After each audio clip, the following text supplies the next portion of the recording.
Hi guys, nadaya nga pala ako ng kapitbahay namin kagabi kaya magluluto ako ng sabaw. Tumakbo nga agad ako kay paring Romnick ko para bumili ng mga rekado. Hiniwa ko na agad yung mga rekado. Tapos nagsaing ako para kakain na lang. Hindi ko na nga din yung mantika sa kawat. At nang uminit na, ginisa ko na yung sibuyas. Bawang at luya, pampatanggal ng lansa. Hinahalo-halo ko nga lang yan. Para pagkalagay ko ng manok, lasang-lasa. Halo-halo ko nga lang yan hanggang sa maiga. At yung naiga, nilagyan ko na ng paminta. At saka maraming tubig para maraming sabaw. Kung kumulo nga, aking nilagay na ang mga pampalasa. At saka ako tinikman kung tama na yung timpla. Lagay ko na rin pala yung daon ng pampasaya, pati yung sayote, pati yung sili. Luto na rin pala yung kanin dyan, kaya yayain ko na sila.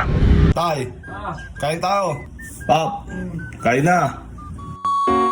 Ginawa ko na rin nga yung sausawan na panlaban, patis, kalamansi at saka sili. Kumain na nga kami dyan, tapos naghugas agad ako ng pinggan. Siyempre naligo na din ako. May nag-invite kasi sa akin. Opening ceremony ng liga sa kabilang subdivision. Siyempre support ako dyan. Pagtapos nga ng ceremony, may pupuntahan din akong laro.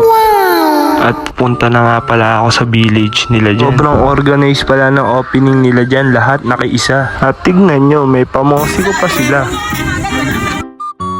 Nagulat nga ako nung sinabi na ako daw yung isa sa mga judge ng mga muse dyan. Ang hirap kaya mamili, lahat sila mga magaganda at mga talentado pa. Sino ba naman ako para manghusga? Pero ganun ata talaga, may nananalo, may natatalo. Pero para sa akin, lahat sila panalo. Tignan mo nga tong si Mami, ang galing niya umaldag. At ito naman ako, sinasabihan yung mga kapwa players ko nung walang sakitan, lambingan lang. At bago nga ako umuwi, kumain muna ako. Nakauwi na nga ako niyan. Tapos nagbihis agad ako. Mabilisan nga lang yung BS kasi susunduin ko pa si Uno at malilate na ako sa laro ko.